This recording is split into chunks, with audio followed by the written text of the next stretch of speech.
ఇక పశ్చిమాసియాలో యుద్ధం ఉమ్మడి నల్గొండ జిల్లాలోని మాస్టర్ వీవర్స్ పై ప్రభావం చూపింది.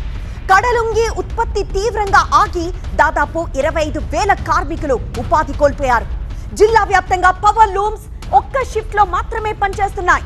వీరి ఉత్పత్తి దాదాపు 60 కోట్ల రూపాయల విలువైన వస్త్రాలు ప్రధానంగా పశ్చిమాసియా, తూర్పు ఆఫ్రికా దేశాలకు ఎగుమతవుతోంది.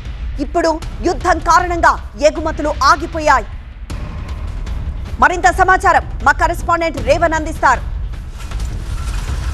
క్రూడ్ ఆయిల్ ధర కూడా పెరగడంతో యార్ని ధర కూడా పెరిగినట్టు యజమానులు అయితే చెప్తున్నారు. దీనికి సంబంధించి మాట్లాడడానికి మనతో పాటు కార్మికులతో పాటు ఈ పవర్ లూమ్స్ యజమానులు కూడా ఉన్నారు. చెప్పండి, ఏ రకమైనటువంటి ప్రభావం ఉంది, ఎట్లా ఇబ్బంది పడుతున్నారు, ఏంటి? ఇది పవర్ లూమ్ ఇండస్ట్రీ. ఈ పవర్ లూమ్ ఇండస్ట్రీలో ఒక 25 మంది కార్మికులు పనిచేస్తుంటారు. ఇప్పుడు అమెరికా, ఇరాన్ యుద్ధం వల్ల మేము వాడే raw material polyester, nylon, zari 140% ధరలు పెరగడం వల్ల మేము ఇండస్ట్రీ నడిపేయలేక బంద్ చేయడం జరుగుతుంది.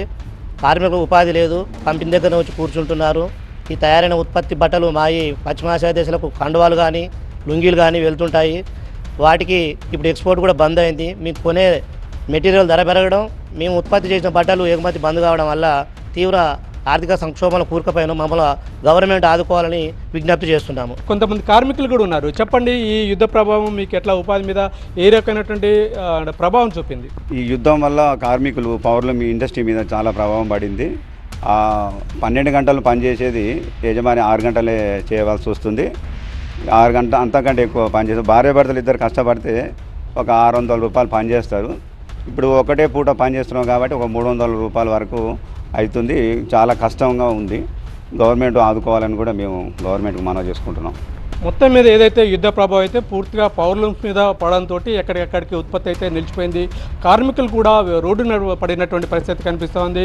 ఇటు యజమానులు కూడా ఏదైతే క్రూడ్ ఆయిల్ ధరతో పెరిగినటువంటి ముడిసరుకు ధరలు కూడా పెరగడంతో ఉత్పత్తిని చేయాలన్నా వాళ్ళు కూడా ముందుకు రావడం లేదు. దీంతో ఎక్కడికక్కడ ఉమ్మడి నల్గొండ జిల్లా వ్యాప్తంగా ఉన్నటువంటి పవర్ లూమ్స్ అన్ని పూర్తిగా నిలిచిపోయే పరిస్థితి ఏర్పడింది. Camera person కుశల్తో Revan, TV9 Nalgonda.